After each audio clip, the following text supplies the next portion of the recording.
Bung Edo. Halo Bung Arsi. Jadi berjumpa lagi kita di podcast episode kita. selanjutnya. Episode selanjutnya. Bung Edo, Gimana nih? masih suka nonton TV nggak atau baca berita gitu? Baca berita sih kayaknya saya udah nggak punya TV di rumah.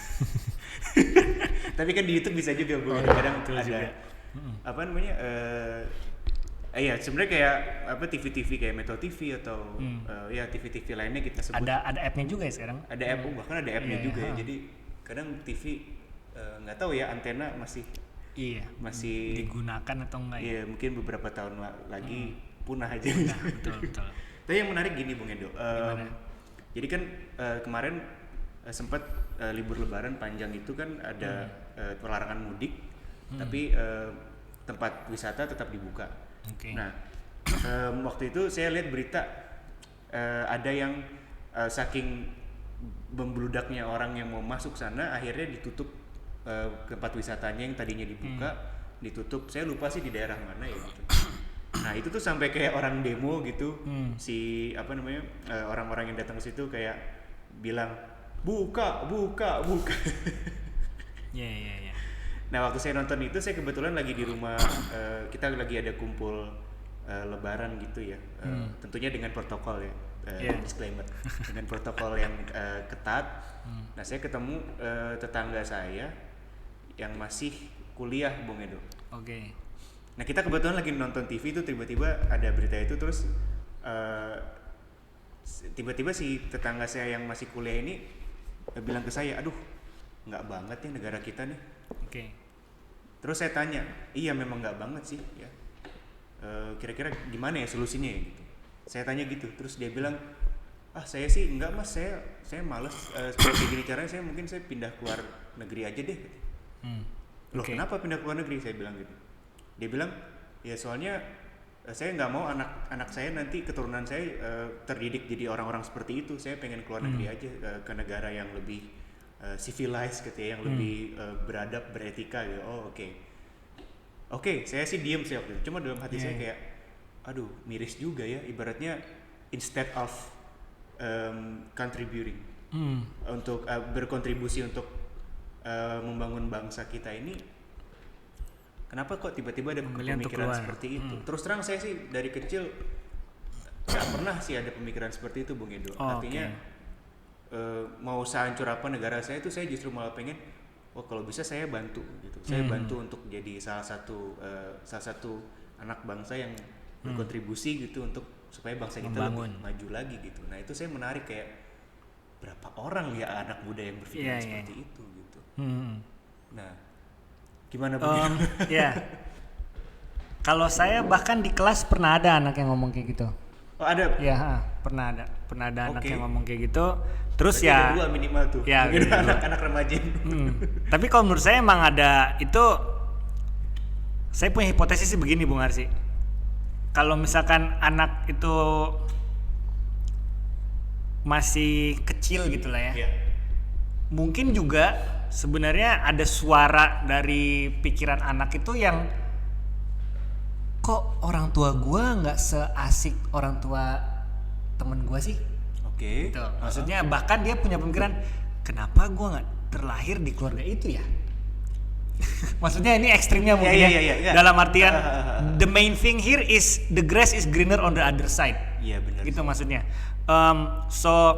Jadi pemikiran seperti itulah. Jadi maksudnya misalkan pertama keluarga kayak gitu ya. Mungkin ada orang-orang yang punya, kenapa ya? Kok itu enak banget ya? Kenapa gue nggak jadi anaknya bapak sama ibu itu aja? Iya. Gitu.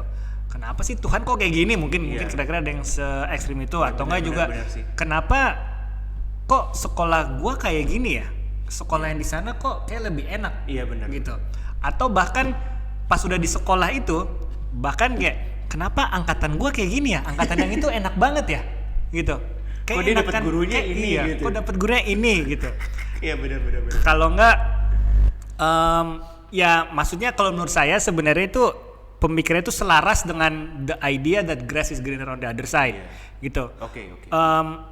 Nah, permasalahan kewarganegaraan itu emang sebenarnya sama kayak yang sekolah atau apapun, atau misalkan angkatan kita nggak bisa milih ya, keluarga orang tua kita nggak bisa Nggak milih. iya. Cuman ini dalam artian keluarga negaraan tuh kita ada opsi Iya. untuk pilihan itu. Betul. Jadi kalau menurut saya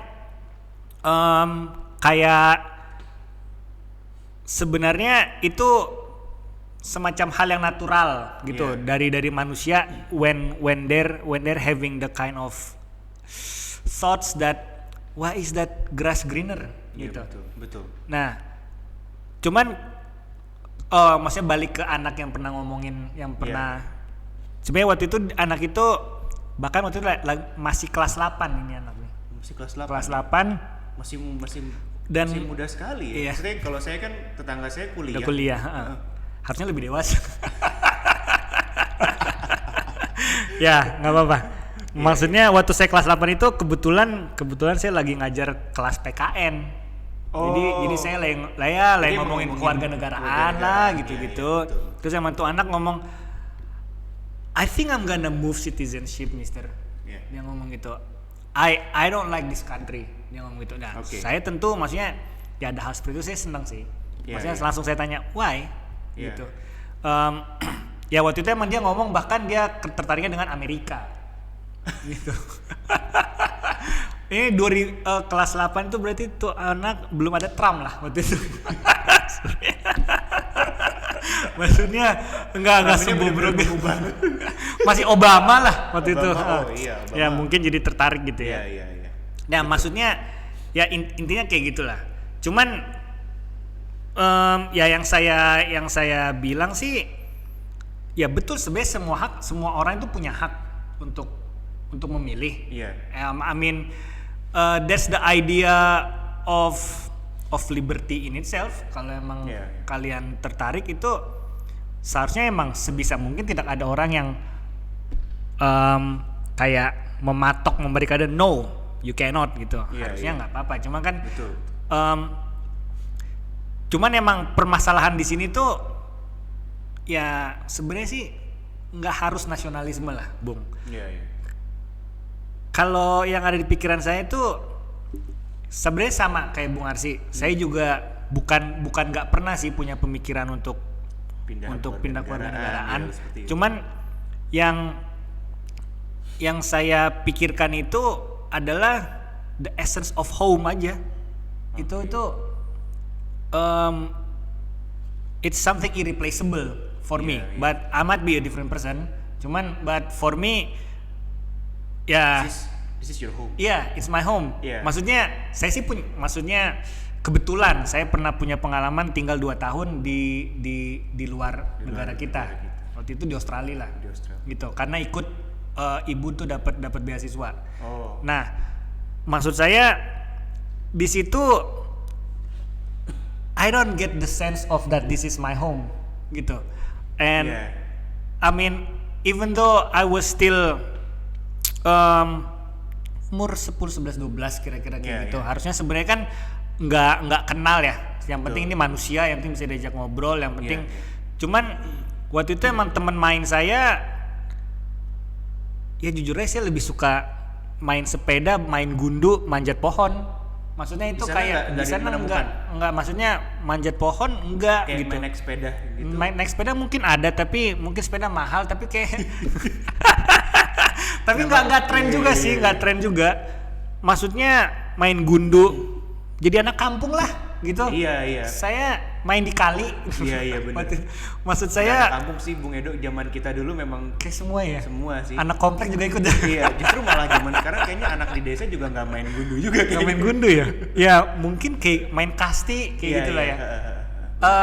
Oke, katakanlah saya main bola di sana gitu. Main bolanya tetap kerasa dan juga emang ya bisa jadi ini saya doang. Maksud saya, maksudnya kan like my argument here adalah one point yang needs to be brought out adalah the essence of home. Betul, gitu. Betul. Dan emang yang itu nggak didapat sih gitu. Dan maksudnya ya saya ada homesicknya justru gitu. Dan emang pas balik sini tuh wah gila. Mungkin juga pemakaian bahasa kali ya, dalam artian ada kaitannya dengan ada sih menurut saya kan emang ada istilahnya bahasa adalah bangsa ya. Iya betul. Jadi emang Ya kalau menurut saya itu sebenarnya satu halnya, maksudnya selain nasionalisme lah. Iya.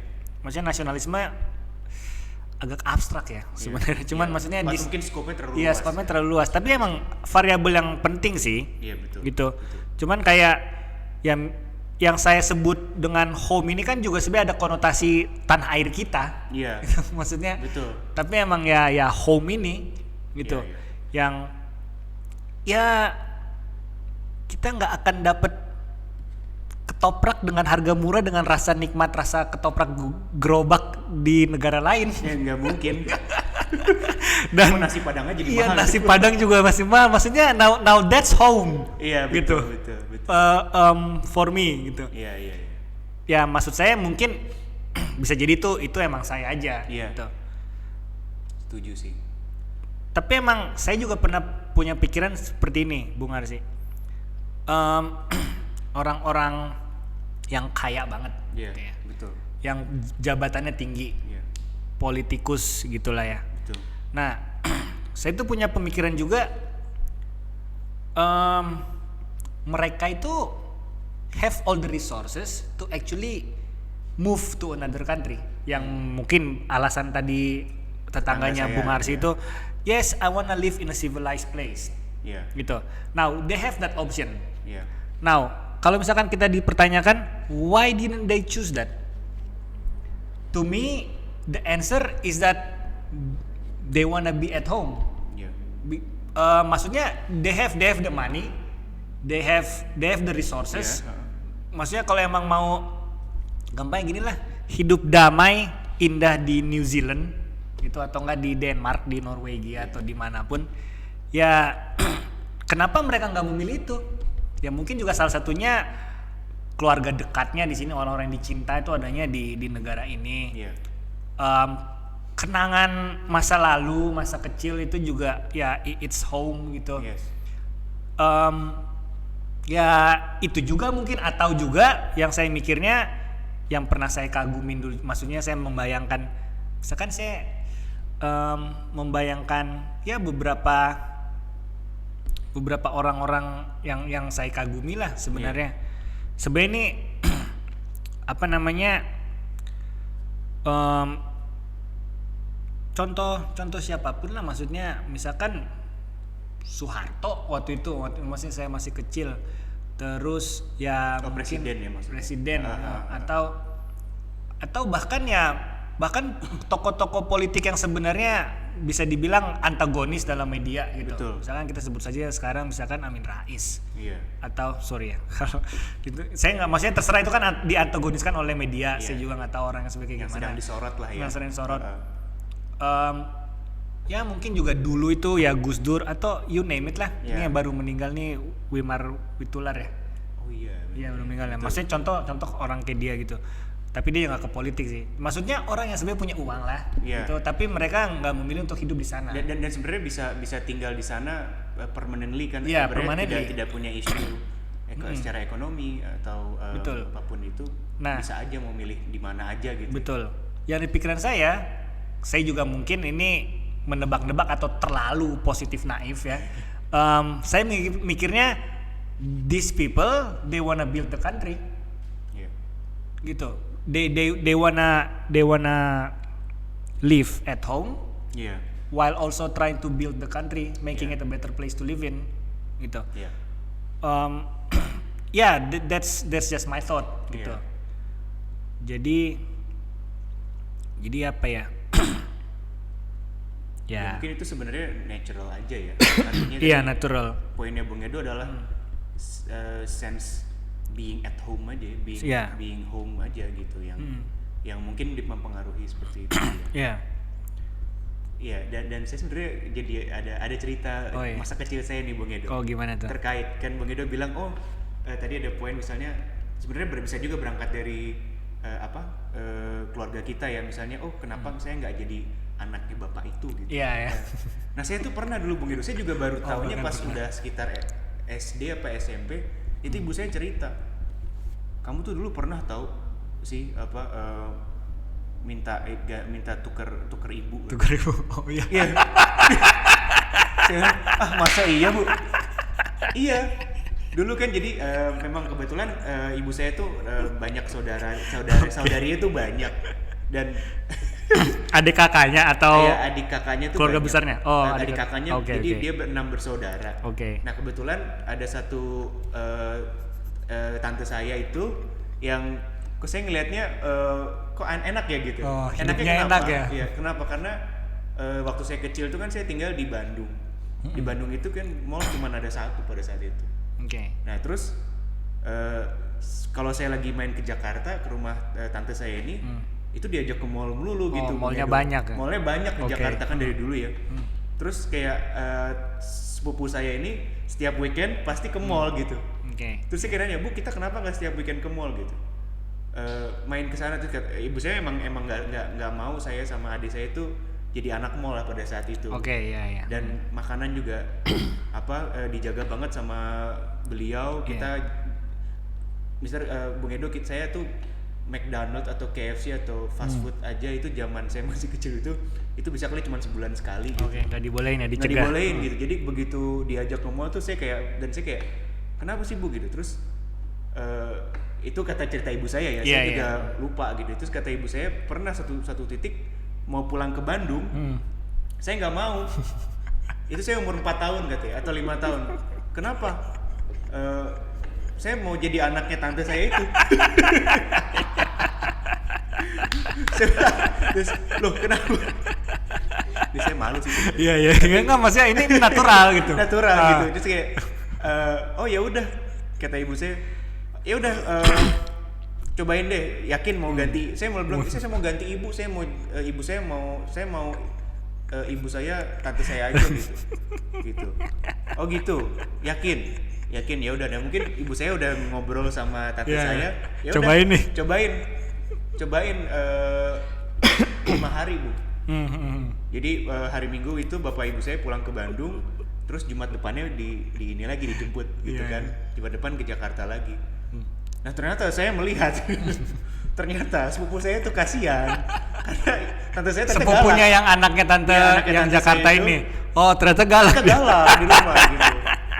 Kan kadang-kadang kita dia sih tante saya nggak marahin saya sih. Iya. Cuma saya jadi witness. Iya gitu. Nonton itu ya kejadian itu, adegan itu tertanam ya. Tertanam sih kayak pas udah hari Jumat sih kayak gimana mau pulang? Mau.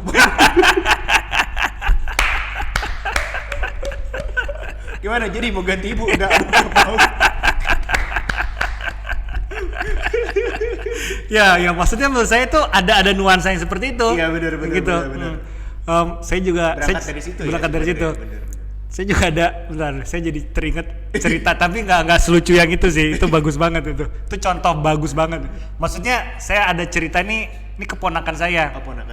Ponakan saya ini juga dia lagi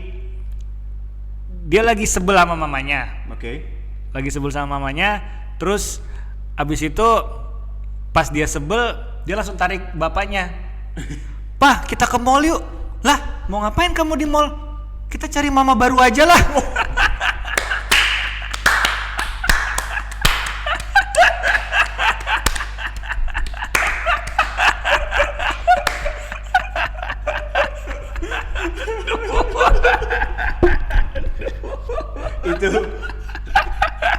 itu kalau di mata bapak kamu anak yang sangat baik nak. Aduh. Itu umur berapa Bu? Kurang lebih kelas 3 atau SD, ya? 2, 3 atau kelas 4 SD. Iya. Terus gimana? Aduh kocak banget. Si ibunya ini kan justru saudara saya, sepupu saya nih, si ibunya ini. Dia bingung mau sedih mau ketawa ya. Lucu banget, anak gua ngambek minta nyari mama baru, tapi gua sakit hati banget. Itu kalau cari mama baru kayaknya implikasinya panjang ya. Kita cari mama baru aja.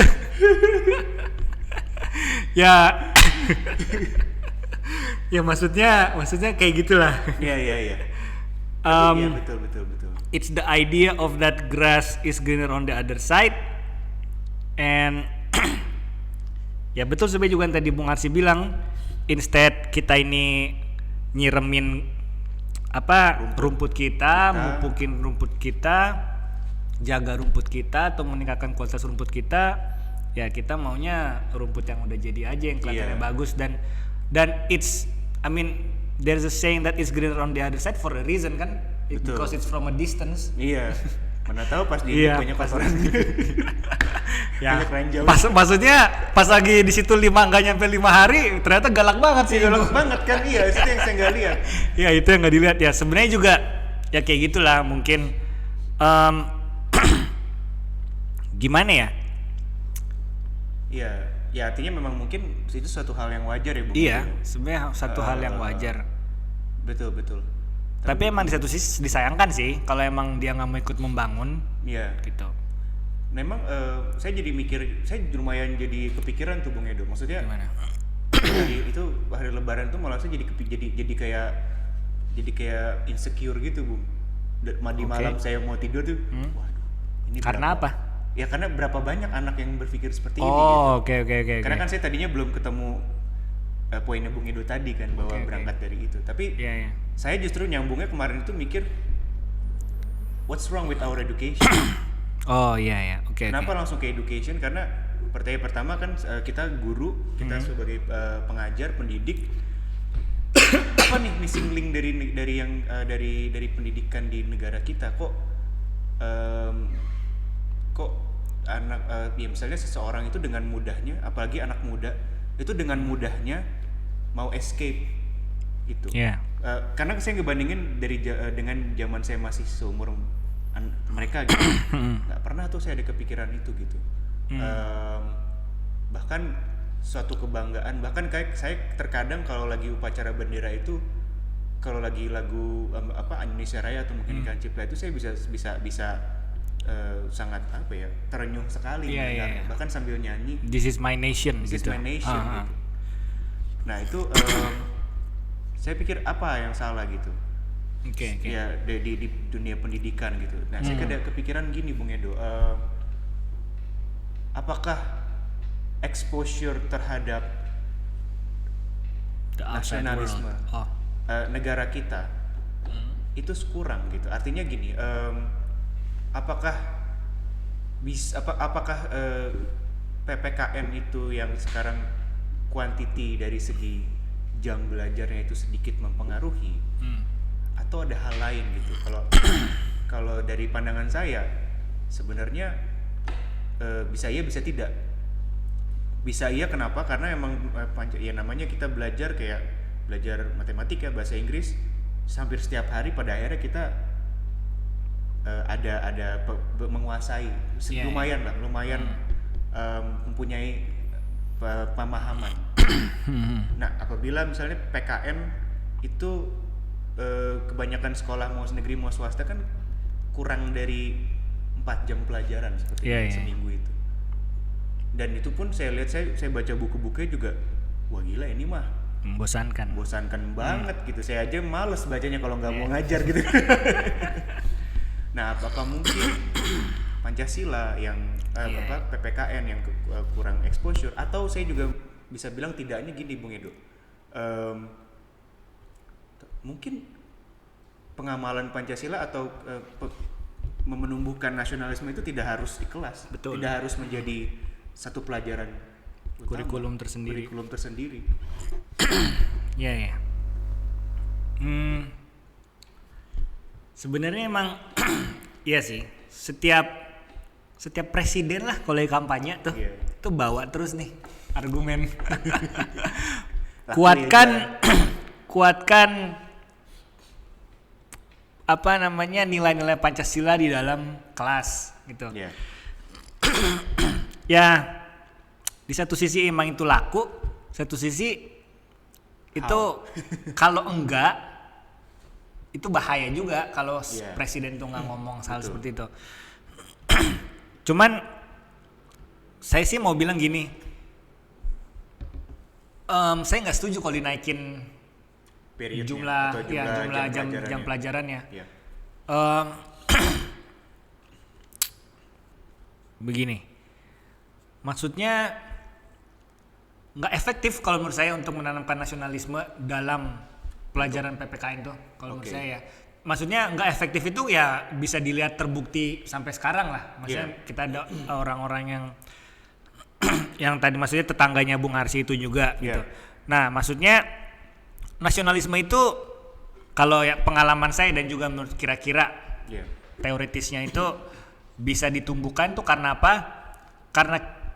Karena kita mampu menghasilkan sesuatu yang berkualitas lalu mengatasnamakan bangsa. Kalau menurut saya sih kayak gitu. Contohnya kayak gampangnya kalau menurut saya kayak gini, Bung. Kita masuk Piala Asia sepak bola kita, habis itu kita di final kita menang. Wah, itu justru itu momen paling efektif tuh untuk meningkatkan nasionalisme kalau menurut saya.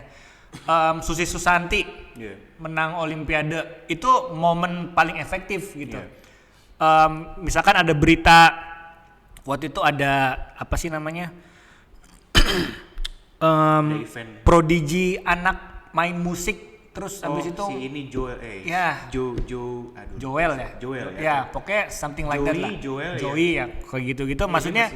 Nah itu maksudnya momen-momen seperti itu yang sangat berguna banget untuk meningkatkan efektivitas kebanggaan terhadap bangsa tuh. Menumbuhkan rasa bangga. Iya, rasa bangga. Jadi mungkin juga gini, suatu hari jika kita ada produk yang emang akhirnya dikenal oleh satu bangsa, mungkin batik lah, gitu. Kita juga, misalkan kalau batik tuh tiba-tiba besar banget, itu akhirnya orang-orang Indonesia, katakanlah si tetangga tadi itu, terus orang tahu, you're from Indonesia. Oh, you're the one who, that's where batik comes from, right? Habis itu mungkin tuh anak bakal merasa, yes, I am from Indonesia. Dia dengan bangganya akan membicarakan, akan ngomong begitu gitu. Ya sebenarnya juga ada beberapa hal sih, cuman mungkin belum besar aja kayak, oh, that's where Labuan Bajo is, right? Oh, that's where Bali is. Mungkin juga sampai sekarang kita suka dengar, oh, I hear the people there are so welcoming, are so, ya kita terkenal ramah banget di offline ya.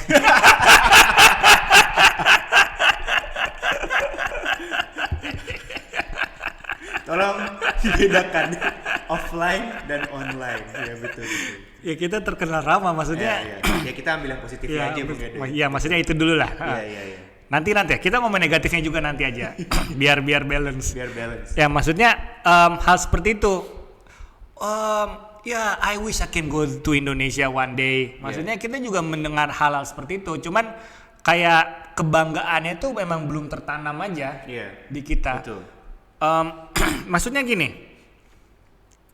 Misalkan negara-negara lain yang emang ya udah kita kategorikan dalam developed countries gitu ya. Mereka emang udah punya kebanggaannya masing-masing gitu. Maksudnya orang Jerman gitu. Mereka prefer to speak in German rather than English. Oh iya. Gitu ya kan?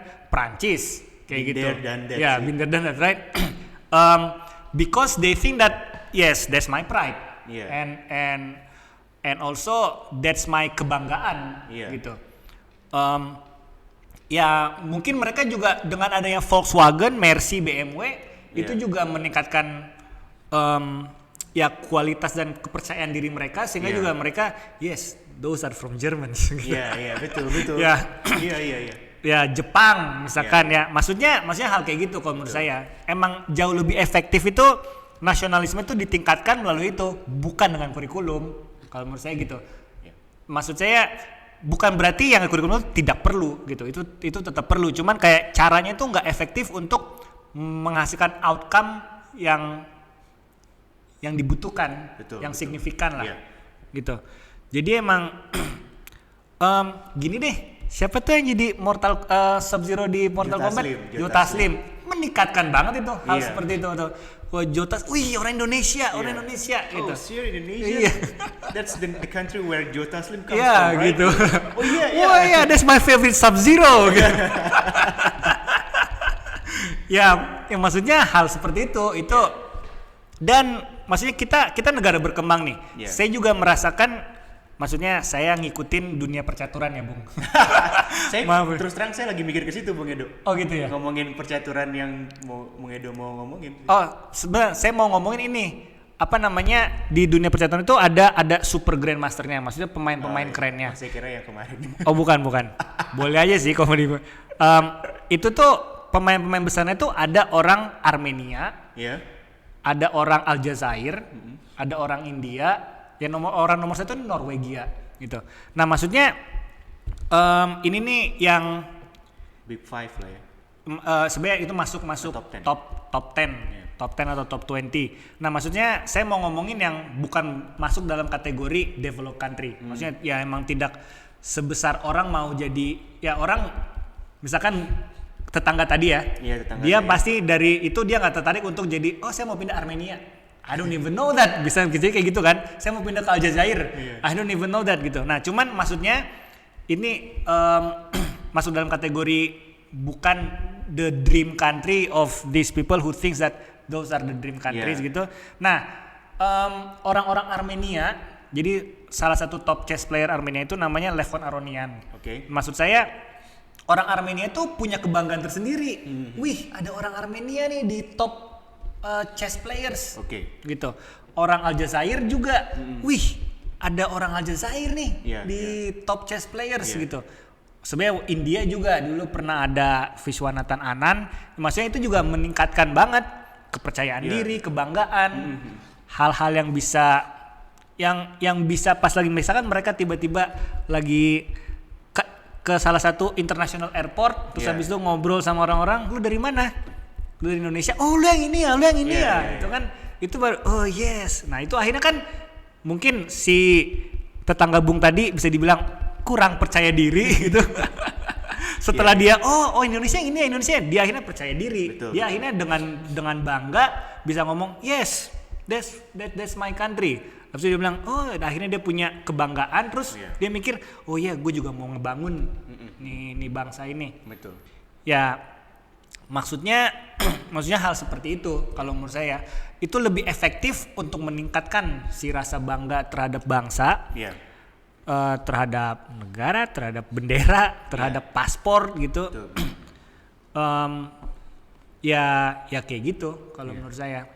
Oke, setuju sih Bung Edo. Tapi saya setuju tidak setuju juga. Iya, silakan gimana.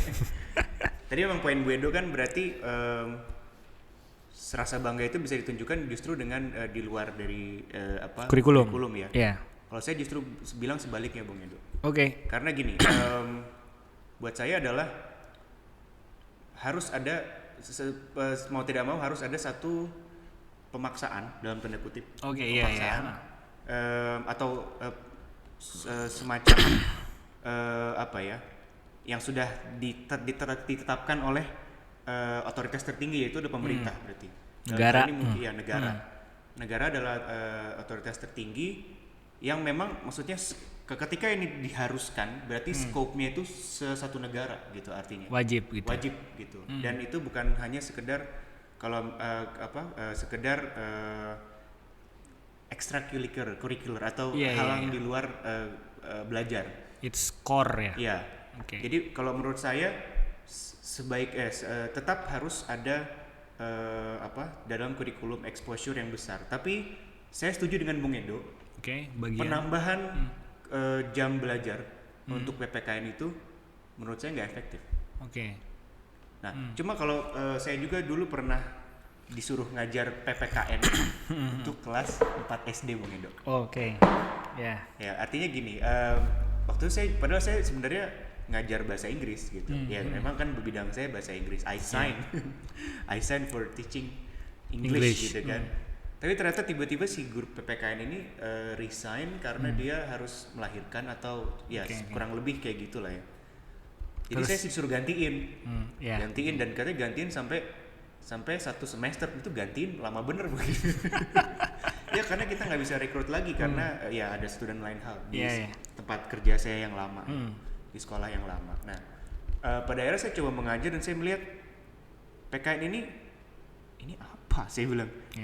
DPR, gitu. Dan saya ketika saya membaca itu, kok saya jadi mikir, ini tuh nggak menarik gitu. Iya, betul. Nggak menarik sama sekali Bung Edo. Bahkan saya aja yang orang dewasa aja males bacanya gitu buku textbooknya. Ya gimana caranya untuk ngetes untuk mengajarkan ke anaknya kalau saya juga bahkan belibet gitu. Nah, usulan saya adalah mungkin approach dari PPKN itu yang harus diubah. Artinya friendly. Iya. Tetap kita kasih pelajaran PPKN, tapi yang harus diubah itu justru bukan penambahan jam belajar, tapi approach-nya. Kalau menurut saya terlalu banyak hal-hal yang harus kita hafalkan, anak hafalkan, si pembelajarnya hafalkan, dan itu sangat tidak menarik sama sekali. Pertama tidak menarik, dan yang kedua adalah hafal belum tentu tahu menerapkan. Iya. Kalau mungkin di taksonomi Bloom itu cuman sampai level 2 gitu. Sementara ketika kita berpikir nasionalisme kan turunannya banyak ya Bung Edo. Kayak saya misalnya saya cinta negara saya, turunannya apa? Turunannya adalah yang paling mungkin hal yang paling simpel adalah tidak membuang sampah sembarangan. Gitu. Dan itu sudah masuk, menurut saya sudah termasuk kategori saya cinta negara saya. Nah, poin saya adalah mungkin harus dipikirkan ulang atau didesain ulang bagaimana caranya supaya PPKN itu efektif dan efisien dalam menumbuhkan nasionalisme. Dan poin saya adalah memang harus tetap ada di di kurikulum utama kalau menurut saya. Tapi mungkin yang dari Bung Edo cerita juga sangat baik. Artinya apa? Artinya mereka yang gain popularity worldwide itu akan ibaratnya mengamplifikasi. Betul. Mengamplifikasi nasionalisme dari dari anak-anak lah, dari anak-anak Indonesia gitu, bahwa semakin bangga dengan gitu. Dan akhirnya mungkin ketika semakin banyak mungkin kita nggak bisa juga menyalahkan pemerintah aja sih. Betul. Pemerintah nggak gini, nggak ini sih, nggak itu sih, nggak ini sih. Baiknya mungkin kita berangkat dari diri sendiri dulu sih. Apa yang bisa kita lakukan untuk untuk negara kita, bangsa dan negara. Kurang lebih seperti itu. Kalau menurut saya betul. Setuju. Ceritanya begitu. Tapi begini sih Bung Arsi. Maksudnya kalau kita mendengar wacana orang membicarakan pendidikan tuh sering banget kita dengar ini harusnya dirombak, ada perubahan. Nah, saya penasaran sih. Emang maksudnya enaknya kita tuh jadi podcast yang nggak hanya bilang begitu, tapi kira-kira ada apanya gitu. Dirombak menjadi seperti apa? Kalau menurut Bung Arsi, tadi emang harus dipikirkan ulang. Itu lebih baik fokus kemana? PKN jadi kayak gimana? Jadi maksudnya kita enaknya ke arah situ lah. Maksudnya kita jangan jadi mereka-mereka yang ini harusnya dipikirkan ulang, nih harusnya dirombak nih. Tapi jadi seperti apa gitu. Setuju banget Bung Edo. Memang kalau saya ini dari pengalaman saya mengajar Bung Edo. Akhirnya pada saat itu terus terang sulit sekali untuk sulit sekali untuk berekspektasi anak kelas 4 SD mampu menghafal atau mampu memenuhi standar kompetensi dan kompetensi dasar yang ditetapkan di kurikulum. Karena itu semua hafalan dan itu sulit sekali, apalagi anak SD kan juga fokusnya juga fokus pendek kan pendek gitu. Akhirnya pada saat itu yang saya lakukan adalah adalah kita bikin, mungkin kalau bahasa kita adalah case study Bung Edo. Jadi pada saat kelas berapa nih kira-kira? 4 SD. 4 SD. Oke. Jadi instead of saya kasih exercise mereka kerjakan, mereka hafalkan, pada akhirnya saya membuat case study yang juga dalam case study ini ya tentunya di levelnya yang paling gampang aja sih sebenarnya. Pada saat itu kalau saya ingat pada saat itu saya minta anak-anak untuk untuk role play. Jadi role play, jadi ada dari satu kelas itu kalau nggak salah 20 anak itu saya bagi menjadi 3 atau 4 ya saya lupa. Jadi 3 atau 4 4 kelompok. Nah, masing-masing 4 kelompok itu di empat kelompok ini saya bikin 4 kategori. Dan waktu itu kita bicara teknis sedikit mungkin di Bung Edo. Iya, nggak apa-apa. Jadi di kelas itu saya bikin saya suruh hitung misalnya 1, 2, 3, 4. Nah, yang nomor 1 berkumpul, nomor 2 dan 3 dan 4 berkumpul. Okay. Kemudian saya pisahkan mereka saya pisahkan mereka gitu. Jadi ada kelompok 1 saya suruh mojok di luar kelas di sebelah mana, kelompok kedua di mana. Dan intinya mereka tidak intinya mereka tidak bertemu gitu. Terus saya kasih setiap kelompok itu peran. Yang pertama yang kelompok pertama kalau nggak salah ya, ini udah lama banget sih, saya kasih peran itu yang kelompok 1 itu mereka sebagai pedagang. Jadi ceritanya mereka pedagang di pasar gitu. Nah, terus yang kelompok kedua saya suruh mereka jadi pembeli gitu. Terus yang ketiga saya suruh yang kelompok 3 itu saya suruh mereka jadi, saya lupa sih Bung Ede. Intinya seperti itu ada. Nah, ending terus instruksi saya satu aja, simple gitu. Gimana caranya kamu gimana caranya yang jadi pedagang, gimana caranya kamu mempromosikan produk kamu atau barang jualan kamu itu. Saya ingat Bung Edo. Jadi kelompok 3 itu saya suruh mereka, kelompok 1 jadi penjual, jadi pedagang, kelompok 1 dan 2 jadi pedagang. Kelompok pembeli. 3 dan 4 itu yang kelompok 3 jadi pembeli tapi orang Indonesia. Yang keempat pembeli orang asing, turis. Nah, yang kelompok pedagang-pedagang ini saya suruh mereka untuk gimana caranya, apa yang harus dilakukan supaya kamu bisa attract supaya si customer itu beli ke kamu gitu, barang ke kamu. Nah, terus ya udah yang jadi pembeli ya saya suruh jadi pembeli aja gitu, seperti biasa. Nah, terus akhirnya kita kumpulin dan mereka nggak tahu siapa yang pedagang, siapa yang ini, sampai saya kumpulin akhirnya kelompok 1, kelompok 2. Mereka cuma tahu peran mereka sendiri. Yes. Mereka nggak tahu tuh mereka yang lain tuh siapa. Mereka nggak tahu. Pokoknya pas lagi persiapannya itu saya cuma nyuruh mereka untuk siapin, kamu berdagang ya. Cari tahu gimana caranya untuk kamu bisa ngelakuin barang kamu gitu. Sebanyak-banyaknya gitu. Nah, itu mereka berdiskusi tuh. Kita gini aja nanti dagangnya gini. Kita gini aja gitu aja. Nah, terus udah pas gitu akhirnya dikumpulin, cerita di pasar gitu. Di pasar mereka nggak tahu nih pedagang yang orang Indonesia sama yang asing. Nggak tahu sampai pas yang orang asing itu saya suruh nanya pakai bahasa Inggris. Nah, terus akhirnya unik banget sih, lucu-lucu. Jadi tiba-tiba ada yang orang Indonesia mau beli, ini berapa harganya? Segini gitu. Ternyata ada satu kelompok yang berpikiran, kalau yang orang Indonesia kita kasih murah aja gitu. Yang orang asing kita mahalin. Kenapa? Karena orang asing kan bawa duit, bawa uang banyak gitu. Nah, kalau orang Indonesia kita tolong mereka. Tolong. Yang Indonesia kita jangan kasih mahal-mahal. Nah, itu mungkin orang tuanya pedagang ya. Kelas 4 SD udah jago gitu kan. Kita kasih diskon aja yang ini. Saya sih amazed sih. Saya amazed. Terus nah, itu saya ini aja, saya amatin aja, saya catat gitu. Akhirnya uangnya pakai buang-buangan aja gitu. Terus pas itu udah selesai kita evaluasi berapa keuntungan gitu. Segini kalau dari yang orang Indonesia kita dapat segini, dari orang bule kita ada asing kita dapat segini gitu. Gitu. Kenapa kok kamu curang sih? Orang asing dikasih harga lebih mahal, orang Indonesia lebih murah. Ya karena kan kita sama-sama orang Indonesia, Mister gitu kayak. Saya kayak wow. Oke. Nah, dari situ saya masuk bahwa ya artinya waktu itu saya sih ngajarinnya cinta tanah air.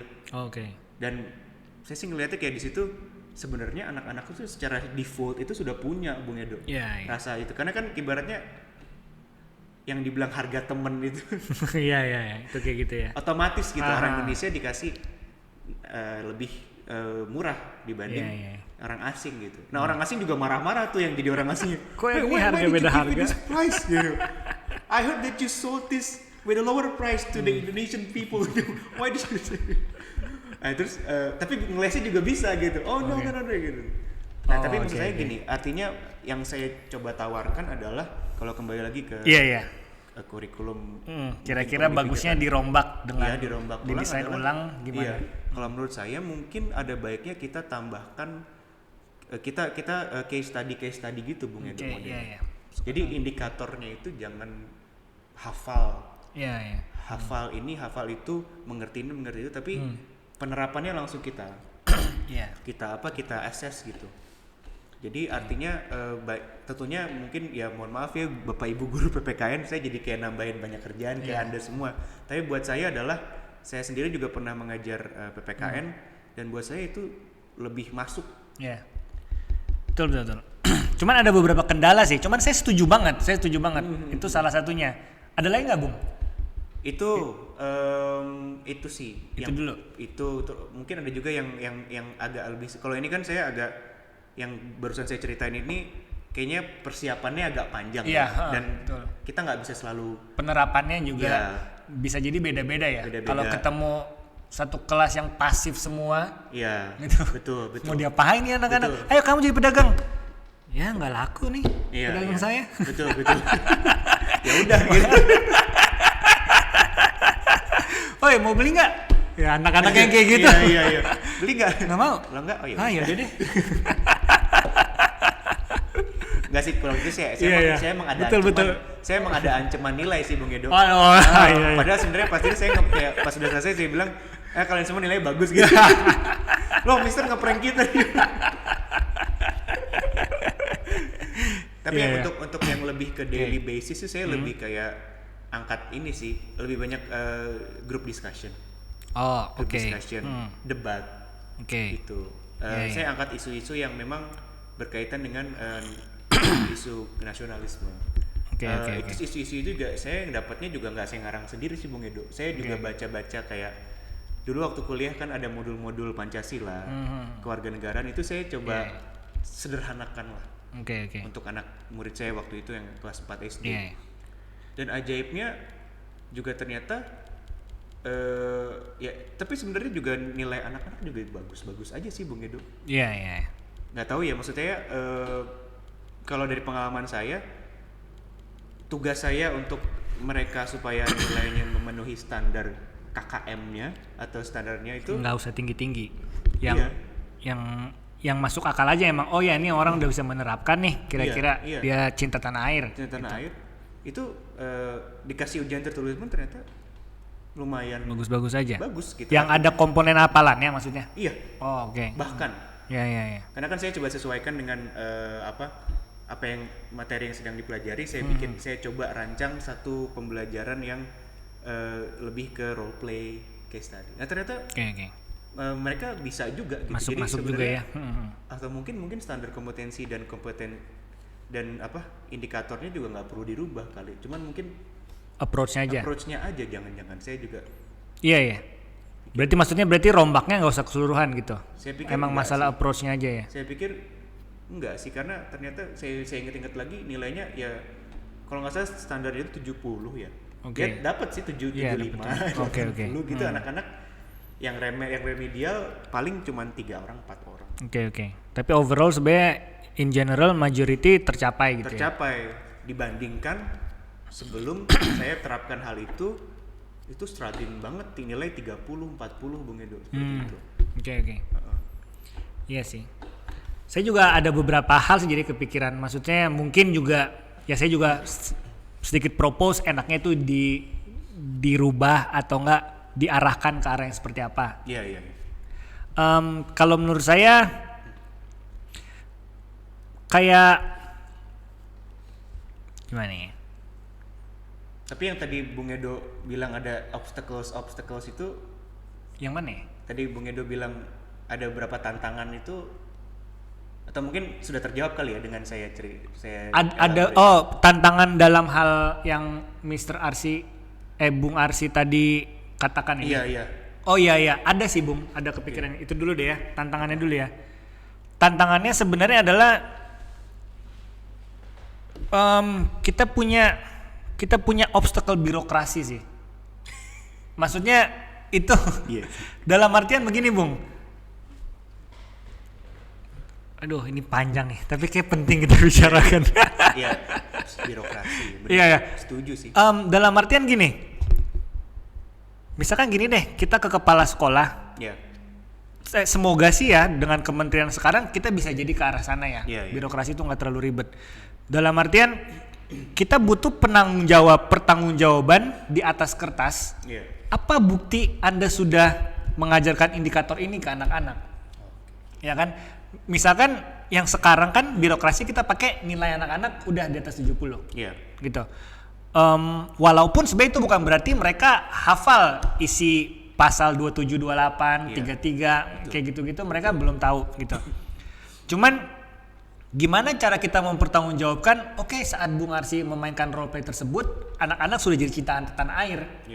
Pertanggungjawaban di atas kertasnya itu kan sulit. Dan juga permasalahan yang menurut saya adalah si birokrasi di kita mempertanggungjawabkan di atas kertas itu. Jadi ada budaya kita harus mempertanggungjawabkan di atas kertas. Bahwa oke, anak sudah cinta tanah air. Sebenarnya kan melegitimasi bahwa anak sudah cinta tanah air di atas kertas kan it's pure nonsense. Nggak akan bisa kan? Cuma kan birokrasi menuntut itu. Paperworknya menuntut itu. Maksud saya dalam hal itu. Nah, kenapa kita akhirnya tuh jadi ribet dengan apalan-apalan? Karena itu dianggap oke, ini nih standarisasi bahwa anak sudah cinta tanah air. Dia dapat di atas 75 PPKN-nya dan dia hafal pasal-pasal ini, ayat ini. Benar. Gitu kan? Maksudnya itu obstacle pertamanya. Gitu. Jadi kalau menurut saya, ya saya setujunya birokrasi ini harusnya ditembus lah. Gitu. Atau dilihat approach-nya, no, we don't need that kind of bureaucracy. Gitu. Kita cukup ya ada authentication ya. Bahasa Indonesia apa? Autentikasi ya. Oke, sorry. Betul. Ada autentikasi dari guru ya yang dianggap memang dia oke, kalau si guru udah bilang ini udah lulus. Tapi emang itu juga tidak tanpa kelemahan. Artinya kalau guru atau sekolah dikasih kekuasaan itu ada takut penyalahgunaan.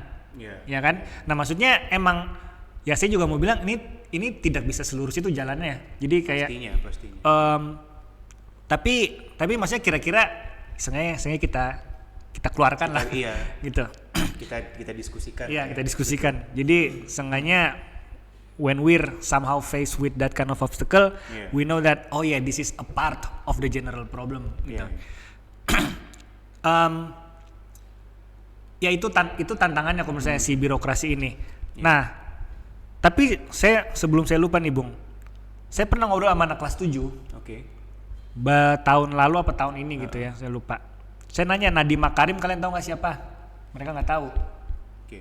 Habis itu saya sebut dia itu Menteri Pendidikan. Ada anak yang nanya, menteri itu apaan? Nah, maksud saya di satu sisi emang perlu. Seenggaknya kayak kita tahu tuh negara itu ada presiden, ada menteri, ada DPR, ada MPR. Struktur itu sebenarnya penting untuk mereka mengetahui itu, dan juga fungsi DPR itu apa. Cuman emang kan kadang fungsi DPR, fungsi MPR, fungsi menteri itu kalau misalkan dikasih hafalan ... adalah ini itu membosankan. Gitu kan. Nah, kalau emang kita kasih approach-nya itu kenapa negara butuh menteri? Gitu. Kenapa negara butuh presiden? Gitu. Kenapa ada partai politik gitu? Kenapa ada ormas? Nah, maksudnya kalau menurut saya hal itu sebenarnya tetap perlu ada. Gitu. Tapi mungkin approach-nya lebih enak dengan either case study, saya suka sih case study, atau riset gitu. Jadi emang mereka perlu meriset, ada ormas apa nih, ada partai politik apa nih, betul. Ada kampanye presidenan seperti apa nih, pemilu juga dibahasnya cuma di PKN, itu kan, ya maksudnya hal-hal seperti itu, gitu. Kementerian Sosial itu kerjanya apa? Katanya anak miskin dan orang-orang terlantar dilindungi oleh negara. Itu kan ada di pasalnya, mereka juga harus tahu pasal berapa sebenarnya. Maksudnya hal seperti itu emang ada menurut saya konten-konten yang memang sifatnya itu kering, tidak menghibur atau membosankan, tapi sebenarnya perlu gitu. Iya, betul. Mungkin emang itu ada stage-nya gitu. Katakanlah nggak semua tentu di kelas 4 SD nggak perlu tahu tentang pasal 33 gitu. Tapi mungkin kalau udah belajar ekonomi itu penting gitu. Maksud saya sih sebenarnya hal seperti itu ya. Jadi cuman dimasukkannya nanti itu sebagai teori. Kalau misalkan mereka tuh punya misalkan ada approach riset, mereka jadi tahu landasan teori Anda apa? Landasan teori saya adalah pasal ini. Betul. Gitu. Jadi akhirnya mereka mencari tuh. Betul. Justifikasi atau dasar-dasar kenapa negara harusnya begini, negara harusnya begitu, atau enggak kesalahan kita sekarang itu sebenarnya seperti apa gitu. Dan maksud saya sih hal-hal seperti itu ya. Dan emang saya setujunya autentikasinya tetap perlu ada guru. Jadi mereduce the amount of birokrasi yang harus ke pengawas lah. Habis itu akhirnya ketinggian ladder-laddernya tuh kayak kebanyakan gitu loh. Kalau emang udah ada dari sekolah atau guru di authenticate, yes, dia udah melalui nih indikator-indikator ini. Jalan. Dan maksudnya esensi itu dapat, praktis dapat. Gitu. Ya, maksudnya tentu it's easier said than done. Gak semudah balik lapangan tangan. Betul. Ya, gitu. Tapi memang benar sih, artinya di satu sisi hal itu penting banget ya, kayak teori-teori fungsi seperti itu ya, struktur pemerintahan. Cuma memang di sisi lain, kalau memang indikator dan kurikulumnya nggak dirubah kan sebenarnya ini kan benar-benar rely on the teachers themselves gitu. Artinya bukan kita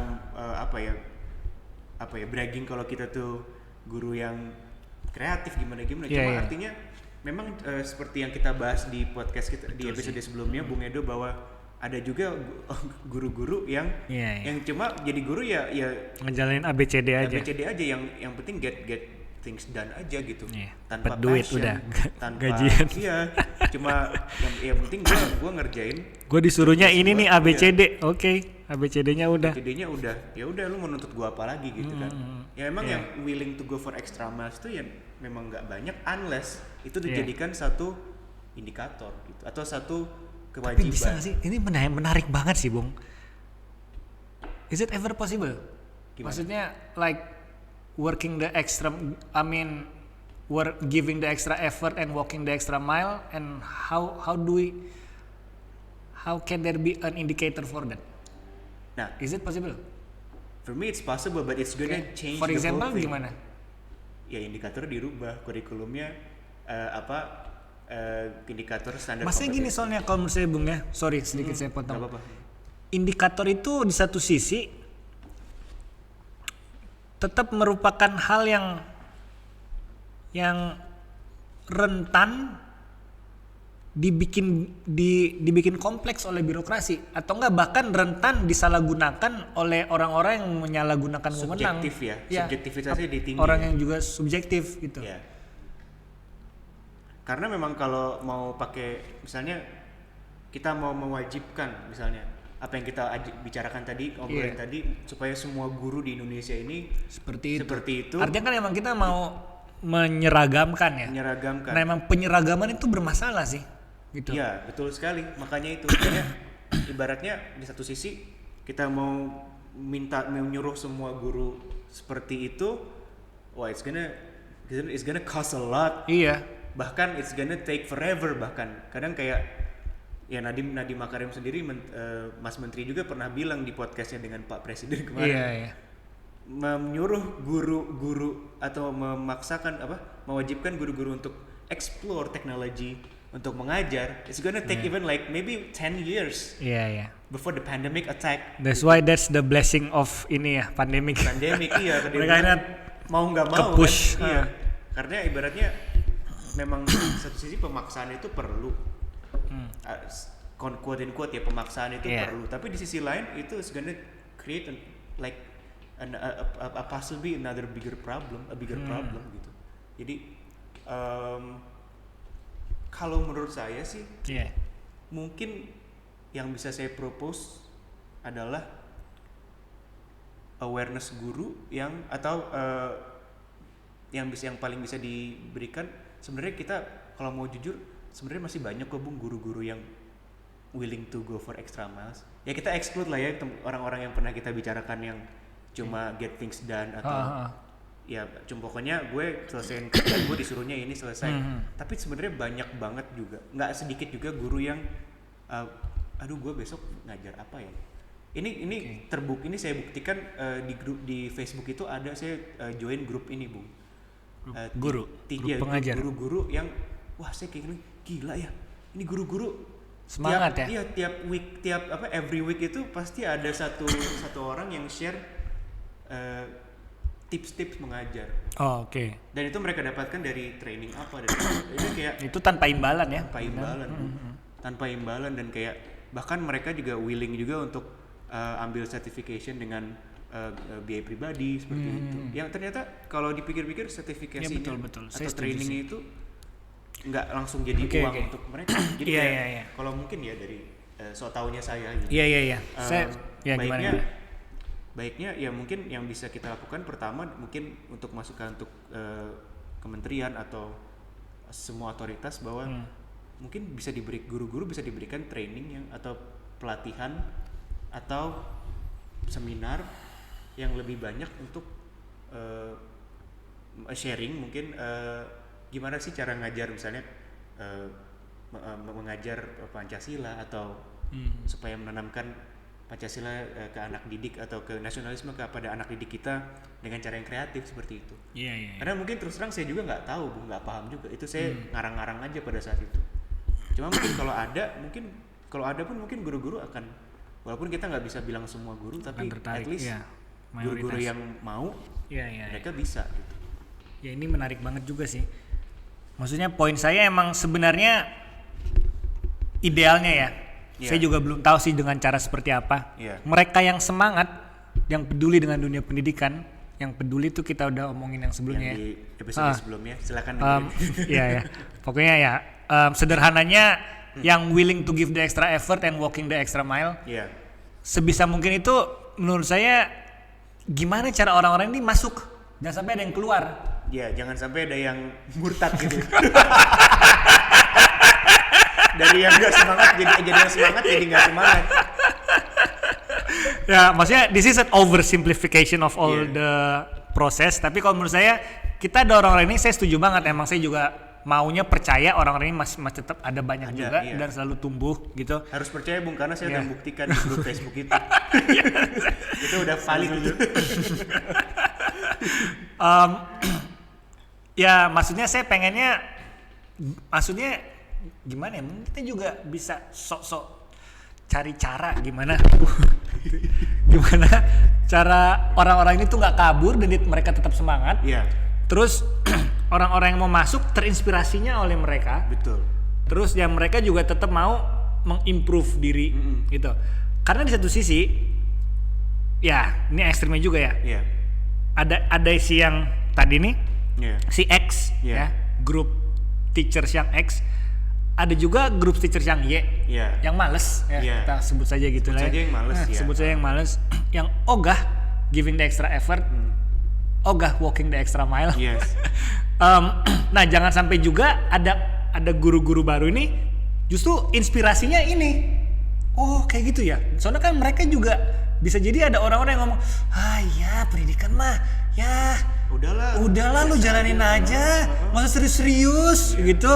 Udah kayak gini, anak ini udah dikasih 70 juga nggak apa-apa, gitu. Ketemu sama orang tua ini, udah ngomong aja gini, ya emang sekolah mah banyak maunya, kayak gitu. Maksudnya suara itu dari sini kan? Suara itu ada. Ya dari sini dan habis itu mereka, gampangnya how do we make less of this atau kalau bisa ini keluar aja. Betul.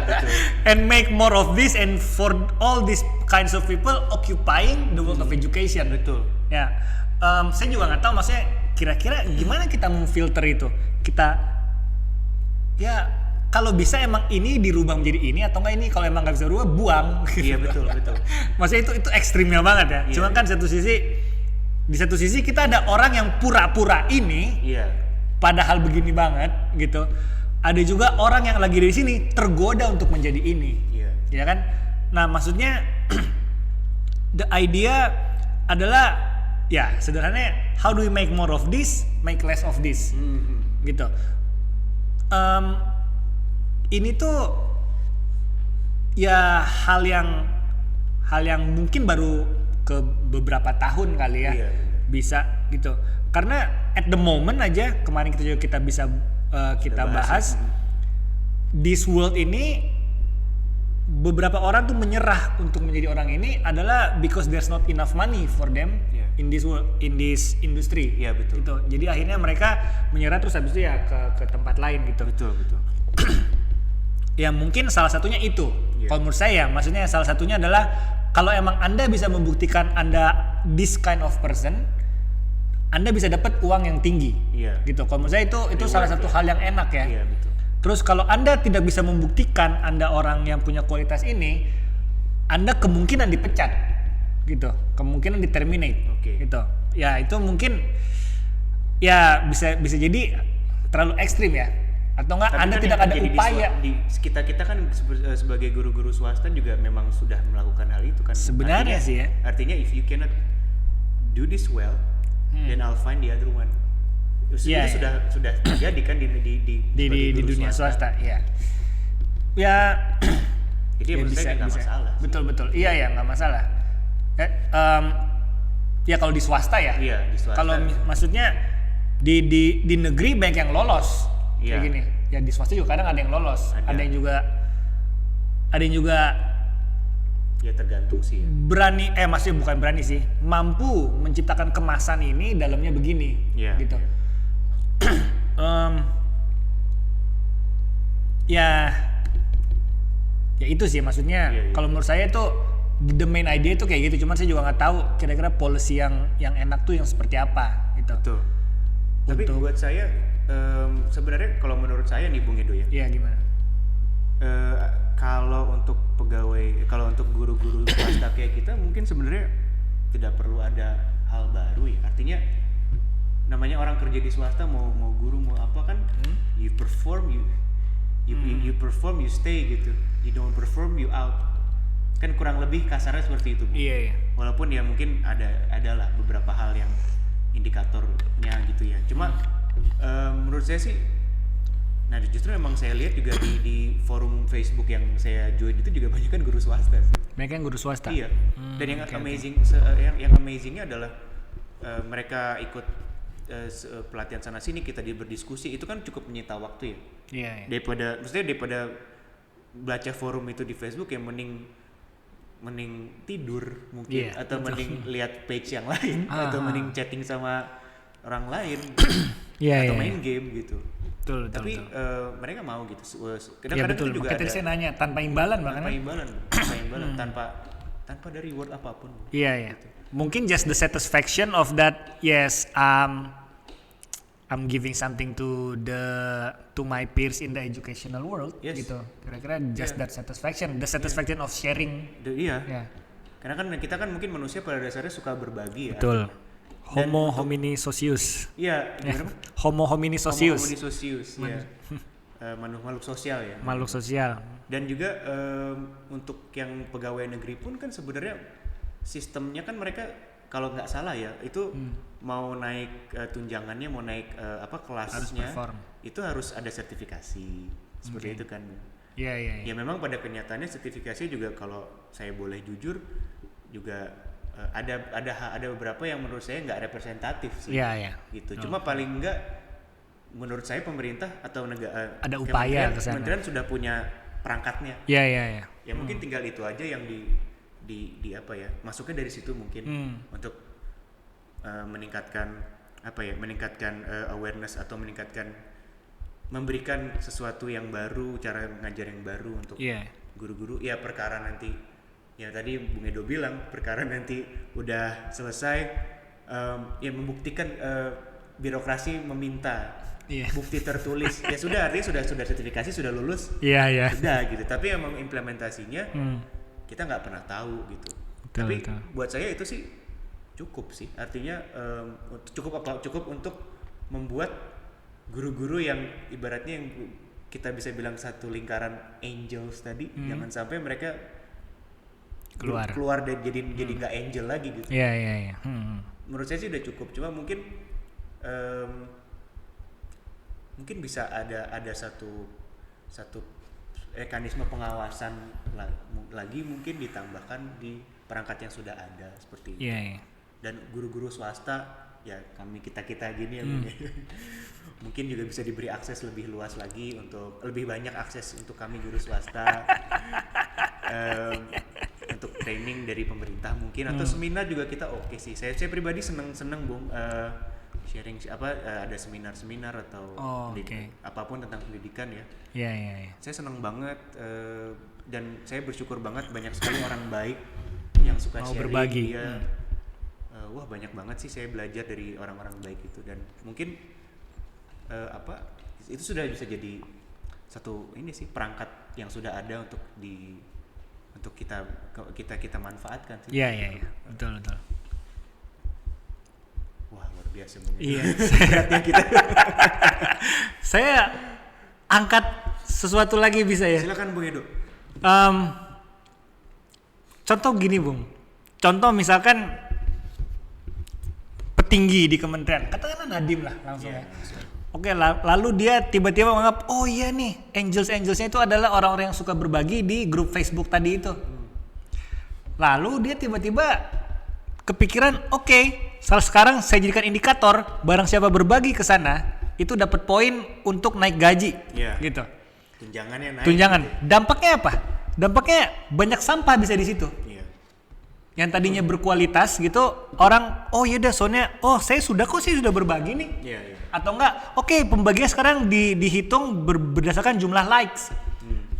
Saya komen, saya bagi sesuatu, SMS semua teman, WhatsApp semua teman, like punya gue dong.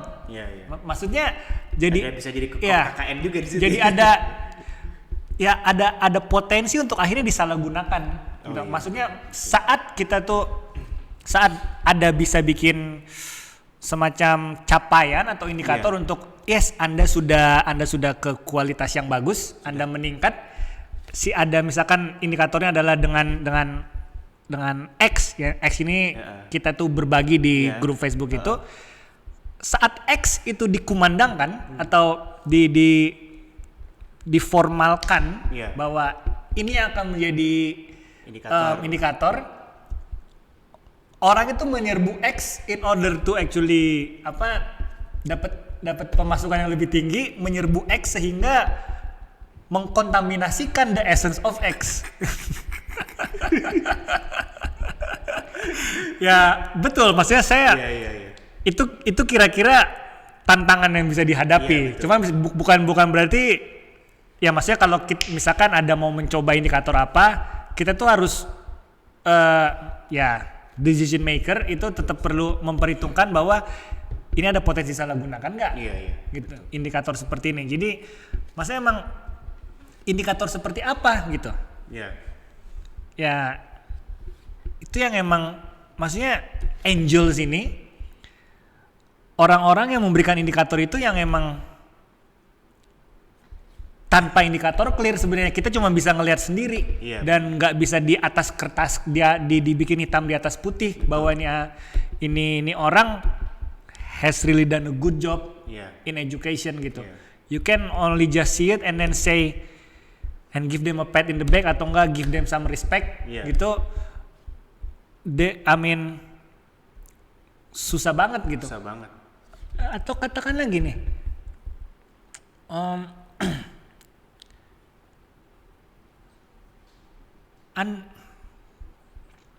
Saya pernah sedikit mempropose ini sih ya.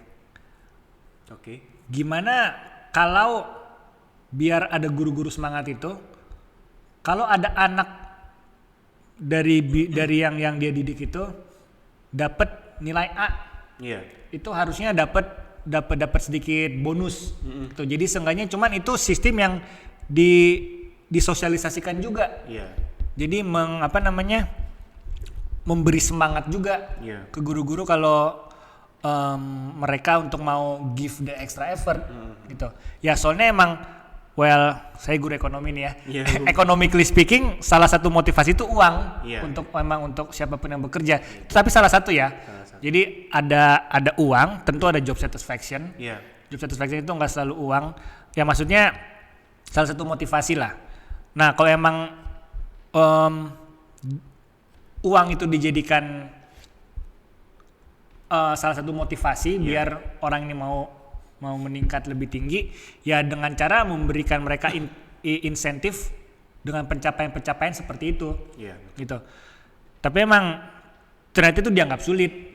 Saya juga nggak ngerti sih kira-kira gimana. Atau misalkan kita bisa bawa anak menang lomba, habis itu jadinya dapat insentif lagi. Itu kan juga di satu sisi bisa membanggakan nama sekolah, emang memberikan ruang untuk guru make the extra effort and walking the extra mile. Ya kayak gitu sih. Iya sih, betul sih Bung. Memang nggak gampang sih memang. Betul. Cuma memang kalau menurut saya sih sebenarnya kan itu juga yang sebenarnya terjadi yang sudah terjadi di guru-guru di skema atau sistem kepegawaian dari para guru PNS sih Bung. Jadi kan sertifikasi itu membantu mereka untuk mengumpulkan poin untuk mendapatkan benefit materi lah ya, uang atau tambahan tunjangan yang lebih baik, dan memang banyak yang disalahgunakan juga. Saya pernah dengar Bung, gimana itu tuh? ada ceritanya mereka mau bikin satu acara gitu. Ini saya dengar langsung dari teman saya yang dulu pernah ngajar di sekolah negeri. Jadi mereka kayak katanya sih ada training ya, diklat gitu. Mereka pergi ke satu hotel. What was actually happening itu adalah sebenarnya nggak ada training. Tapi ya itu tadi kembali kayak Bung Edo bilang,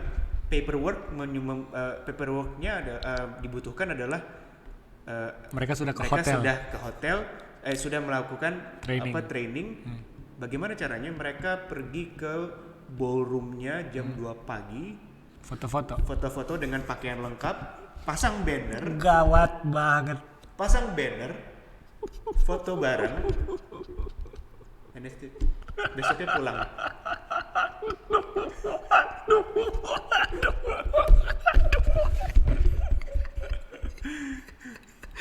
Waduh.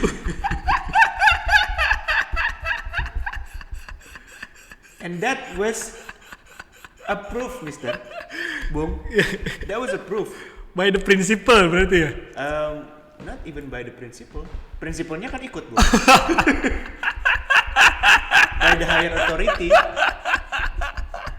Jadi saya sih lupa sih ini antara tunjangan pribadi atau terkait akreditasi sekolah ya Bung ya. Saya lupa sih, cuma ya that's what happened. Iya, maksudnya terkait akreditasi sekolah juga sebenarnya itu masuk akal.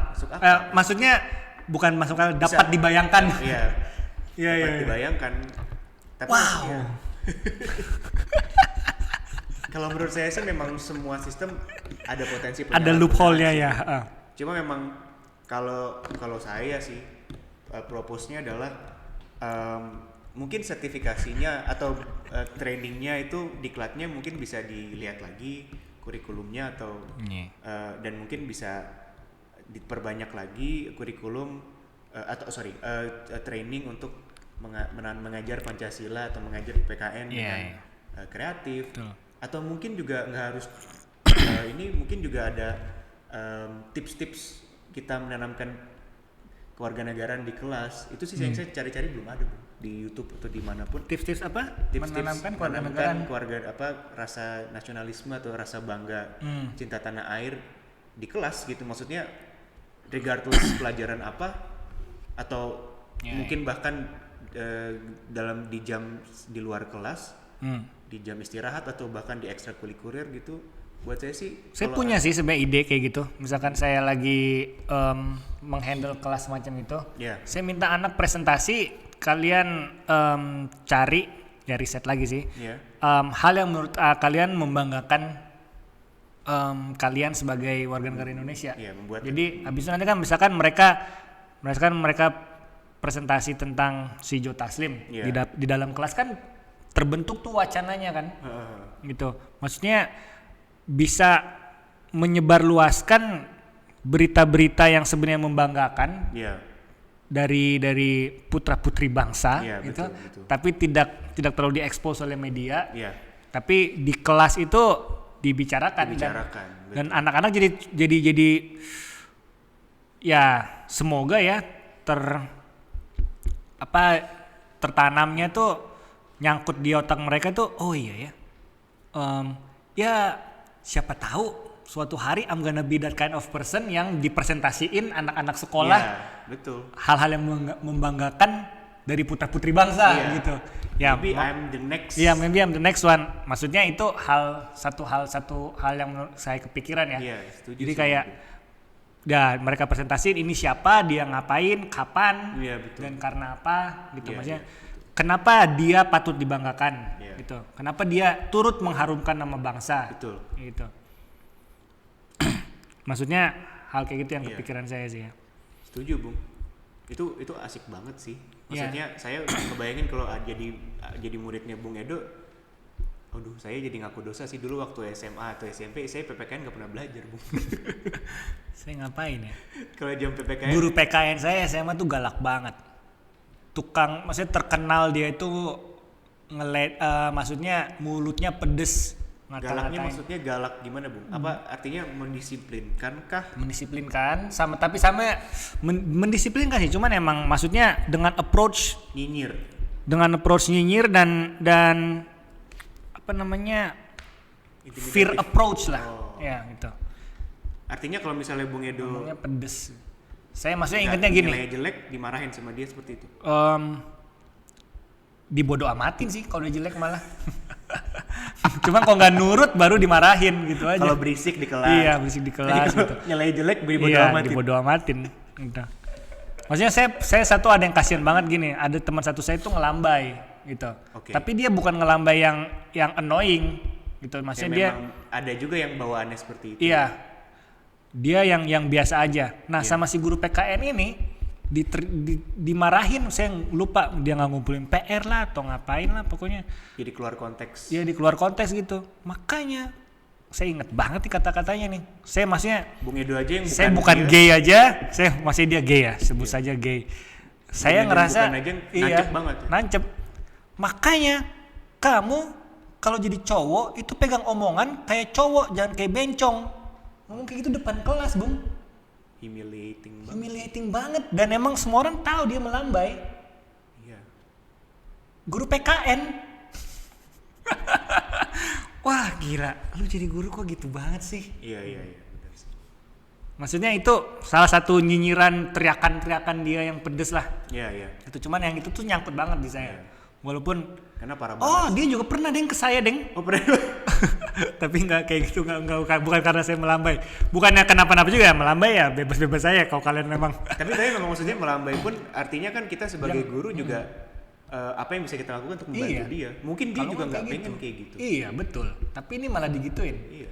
Oh, waktu itu gini, saya ada pensi nih. Oke.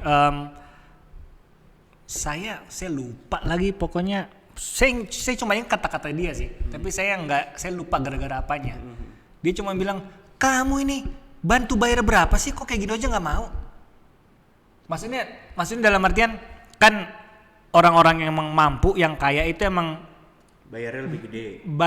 Bantu bayaran lah, bantu make the event itu goes well. Kalau emang modal tuh kurang, tuh kan. Nah. Pokoknya saya lupa saya lagi harusnya disuruh apa sama dia atau pokoknya dia bilang kamu nyumbang aja nyumbang sedikit atau nggak nyumbang sama sekali, saya juga lupa sih.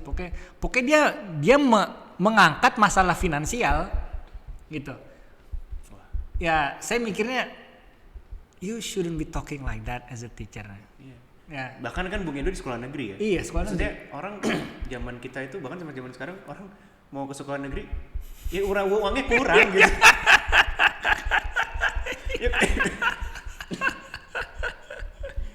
if you're the rich, if you can afford, if your parents can afford, then probably your parents will send you like to other schools, the private schools, the ini kita public schools jadi ngomongin guru-guru jelek, kenapa? Tapi enggak sih, maksudnya artinya kan kita memang guru PKN. Iya ya, kebetulan guru PKN ini. Iya juga ya. Iya, guru PKN sama. Gitu. Iya, kita bukan julid sih, Bung ya. Tapi artinya tadi kita mau bicarakan bahwa ya instead memang pasti ada lah angel sama evil, bukan non angels betul.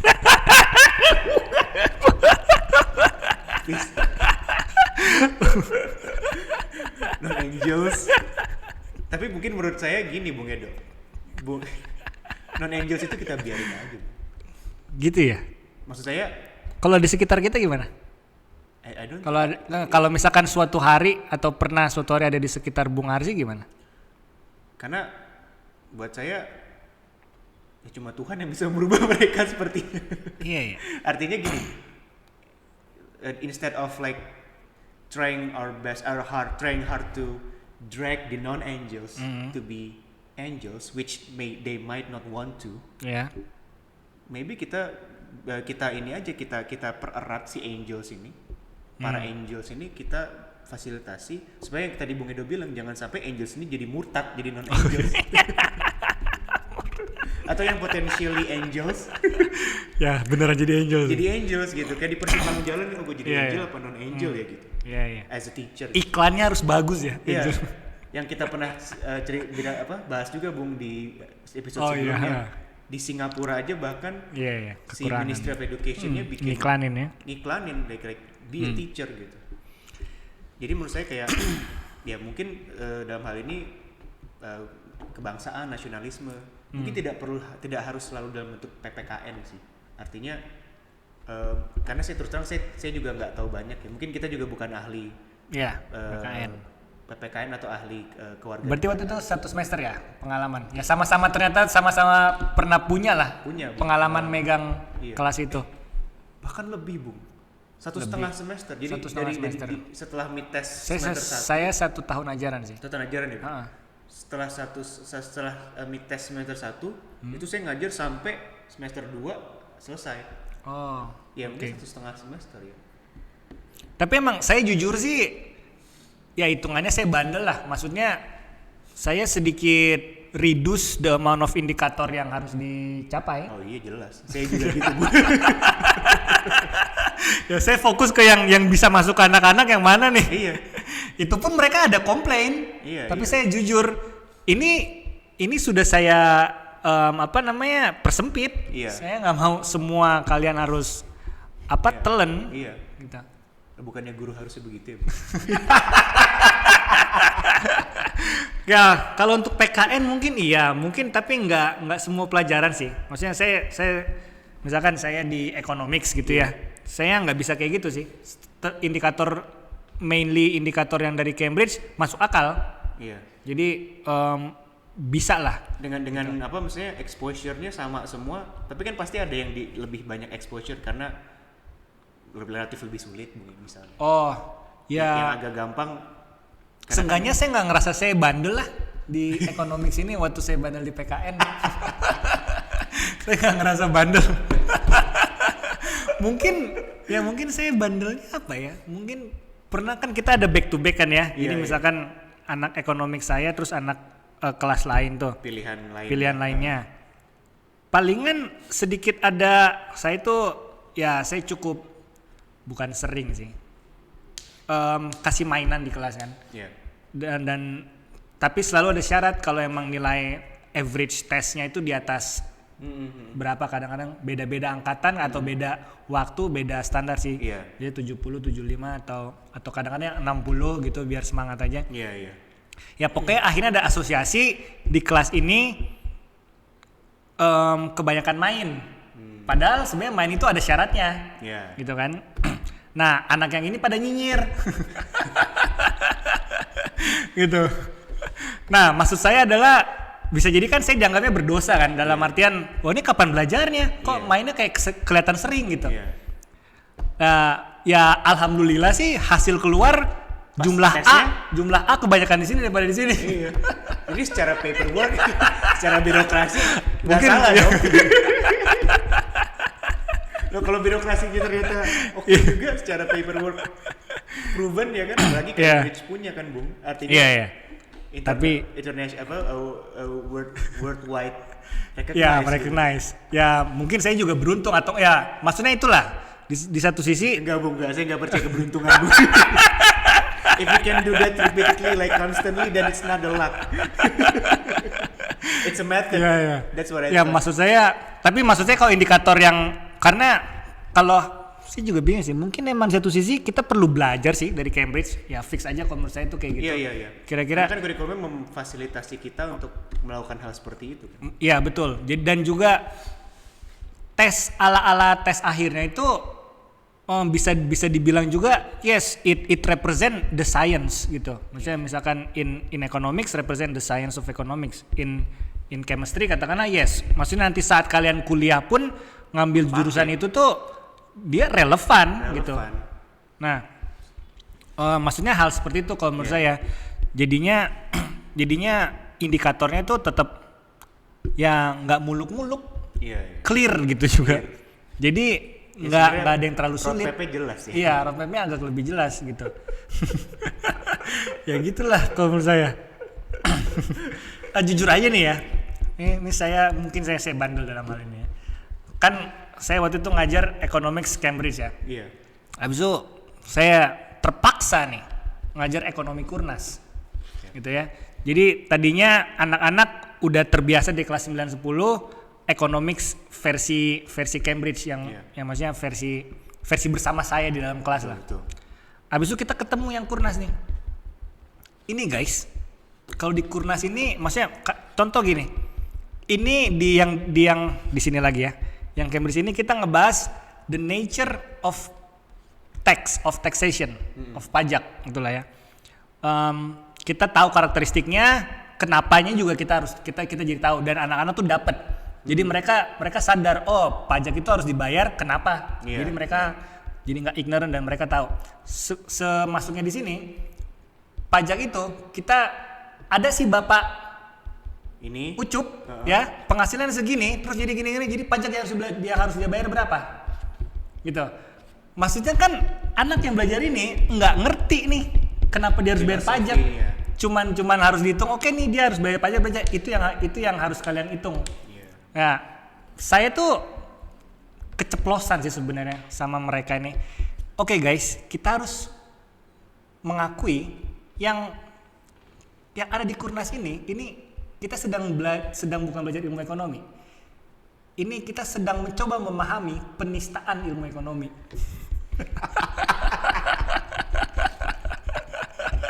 Ini ilmu ekonomi dinistakan di sini.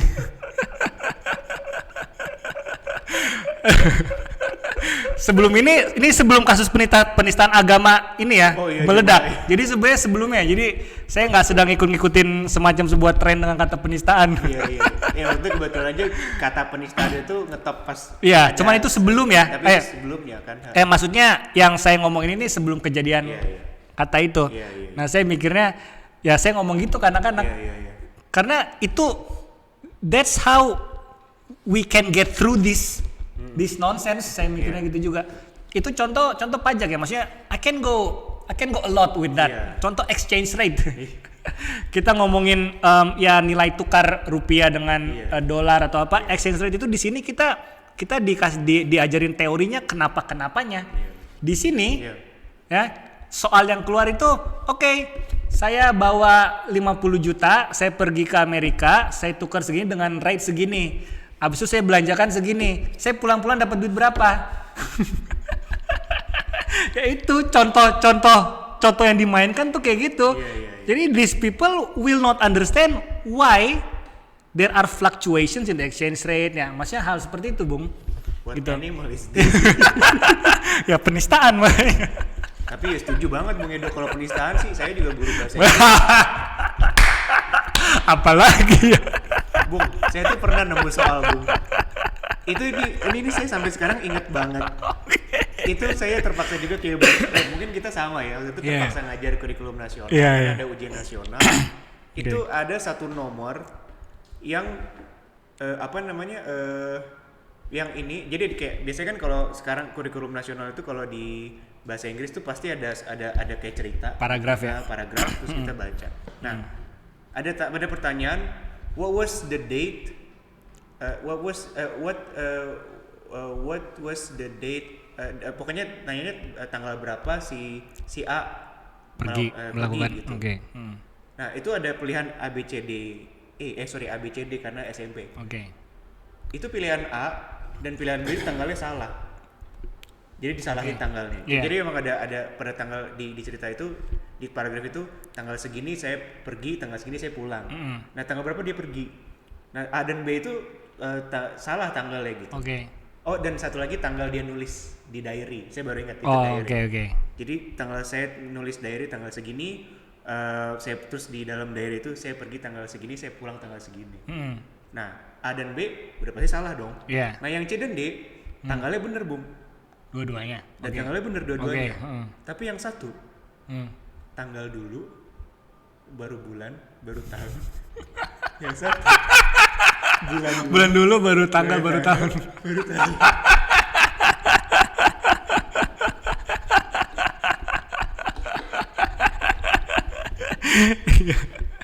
Iya ya. Apa bahasa Inggrisnya ya? Dan dua-duanya bisa bener. Dua-duanya bisa bener.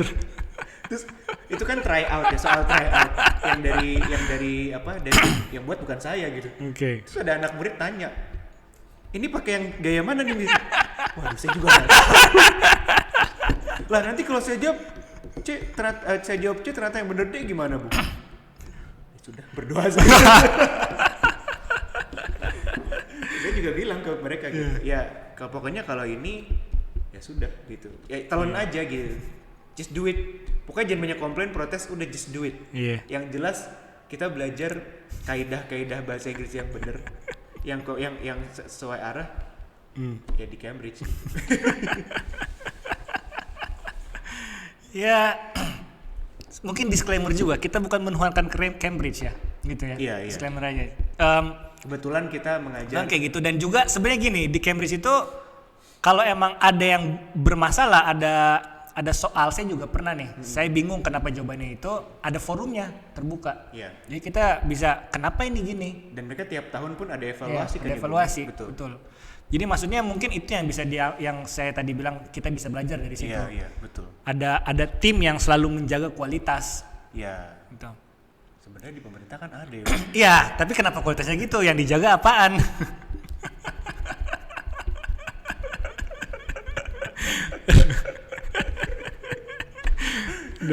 Ya mungkin semoga berubah gitu. Maksudnya ini kan kritik ya. Kita ngeledek ya udah deh, nggak apa-apa. Cuma masuk kita tuh. Tapi kan kita yang diperbaiki. Melaksanakan. Kita kan yang orang kita juga melaksanakan. Kita memang yang ada di lapangan gitu di dunia pendidikan.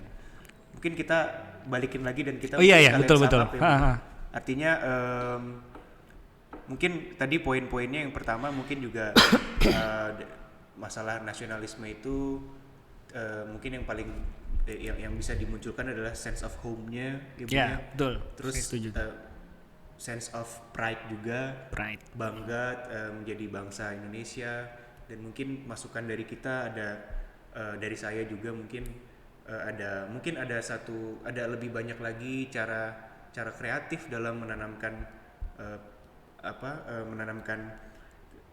kewarganegaraan atau kebanggaan nasionalisme kepada anak-anak di kelas. Mungkin itu kita terus terang saya merasa kurang. Mungkin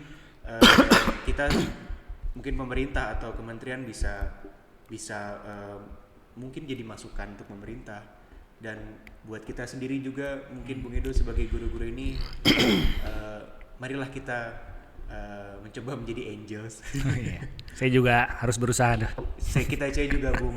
Artinya mari kita turut serta gitulah ya, untuk dalam menanamkan kebangsaan, kewarganegaraan seperti itu ya, Bung Edo. Betul. Saya nambahin juga ya. Silakan, Bu. Saya sih juga maksudnya mau sedikit berpesan kepada siapa tahu kalian ada yang berpikiran sama seperti tetangganya Bung Arsi. ada baiknya tentu kalian emang punya pilihan itu. Yeah. Cuman ya jangan kita lupa juga kalau bangsa-bangsa yang the so called yang sangat maju itu, yang kalian pengen tinggal di sana itu, they also went something like us gitu. Dan they've been there. ya they've been there, cuman mereka emang tahu cara bangunnya mungkin. Nah, kita emang nggak semua orang tahu gitu. Dan ya emang saya juga nggak bermaksud, nggak bisa menjanjikan if we once can go through a certain step and then we pass that step, I mean that will be one of a kind of experience and suatu kesenangan bahkan kebanggaan tersendiri kalau oh yes we went through it gitu. Dan juga ya kalau emang kalian tertarik kayak gitu, coba kalian hidup di satu negara dulu aja, kalian lihat kira-kira emang semua warga negaranya tuh will you feel home? Ya, atau juga emang sebahagia kalian yang lagi ada di sini atau enggak? Betul. ya gitulah, maksudnya juga lihat negara find out more. Find out more first more. and then see. Ya maksudnya gitu. Kalau saya sih sebenarnya ada harapan kalian mau mencoba membangun tanah air tercinta kita ini. Kita bersama ya Bung ya. Yeah. Karena kalau nggak kita ya siapa gitu. Siapa lagi. Kalian salah satu harapannya.